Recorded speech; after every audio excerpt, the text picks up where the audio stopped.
What? I can tell. Too late, I'm in the 40s. Gotta go around the horn. Faster.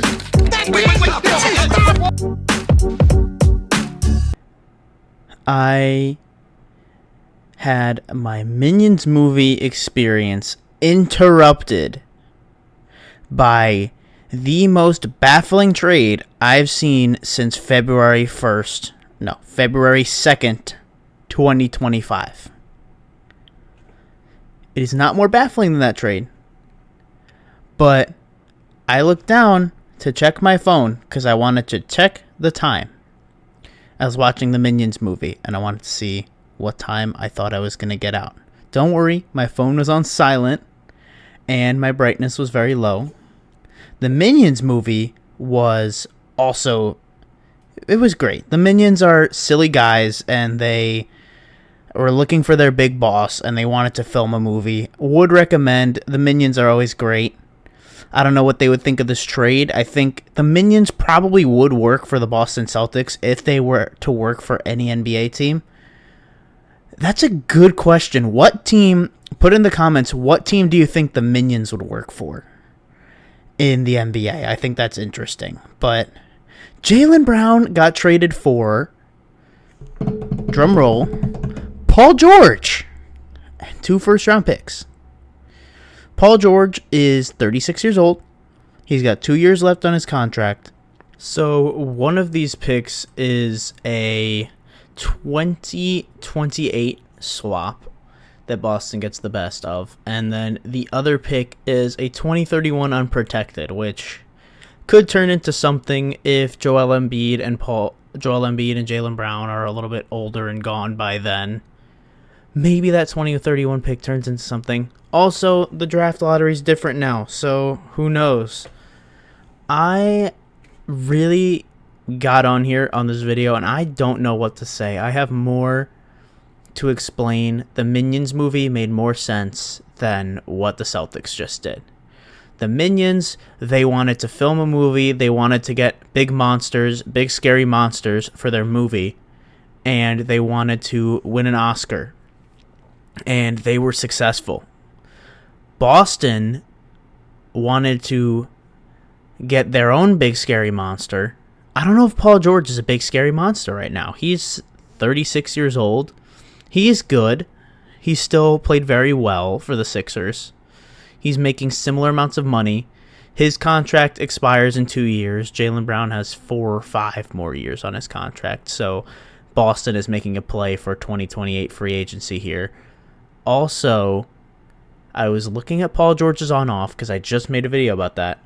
And his on-off is usually a positive. He was a +4 this year for the Sixers.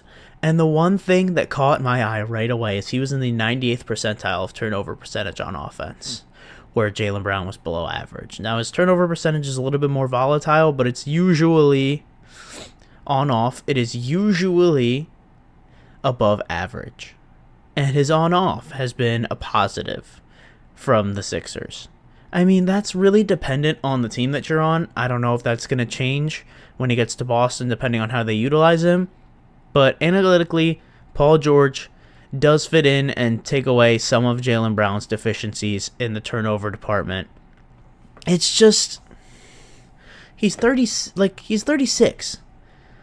You don't know how long he's going to be able to. You don't know how long he's going to be able to sustain the level of production that he's at. Players have shown that they can play longer nowadays, but it's a risk to take. But it's also not a risk because his deal ends in 2 years instead of Jaylen Brown's ending in 4 or 5. Now, I don't know what that means for Boston for the next couple of years. They signed Mitchell Robinson. They are going to be interesting. A starting lineup of Pritchard, Derek White, George, Tatum, Robinson. That sounds like a pretty good team in the East. But are they better than New York? Are they better than Philly? Are they better than Cleveland? Or potentially wherever LeBron goes? I don't know if we've gotten that news yet, but if LeBron goes somewhere on the East, I could see that team being better. It's just weird. for me, I'm a Commanders fan. It feels like the ickiest thing of it all is that not only did they trade him, they traded him to their rival after their rival just beat them. Like, this would be if, like, the Commanders traded Terry McLaurin after we got killed in the NFC Championship game by the Eagles, and we just traded him to the Eagles for questionable return. If I were a Celtics fan, I would be bewildered right now. I'm bewildered, and I'm not a Celtics fan. I'm going to sit here and say, I'm wearing green, but I'm going to sit here and say I have had the opportunity to be at the Celtics facility, and they seem like they're an organization that knows what they're doing and really is on top of their stuff. So this is really out of character for Brad Stevens and the Celtics. Brad Stevens just won Executive of the Year, and this trade is not an Executive of the Year trade. Unless it is. Maybe they have something up their sleeve. Maybe they're right, and Jaylen Brown has flaws in his game, and Paul George is going to come in, and it's going to be similar or better production, even if Paul George is viewed as a better player. I just don't think so. I'm not going to sit here and say that I'm smarter than Brad Stevens. He obviously knows what he's doing.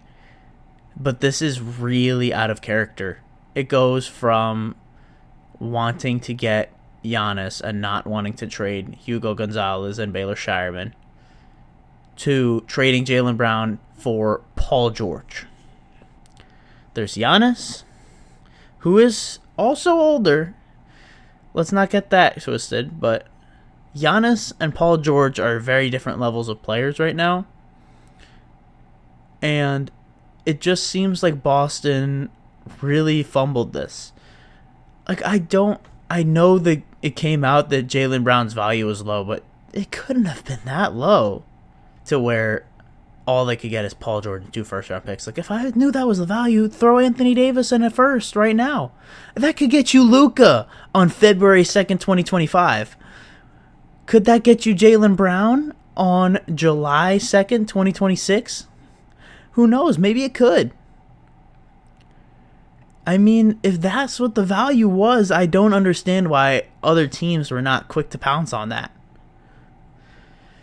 The thing is, that just like Philly is out of nowhere. Nobody saw that coming.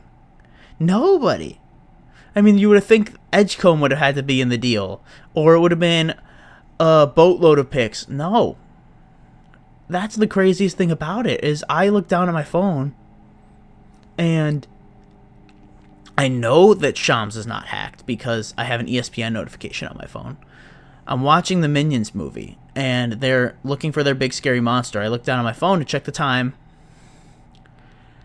and I know it's real, but I kind of just do a double take, and I really don't get...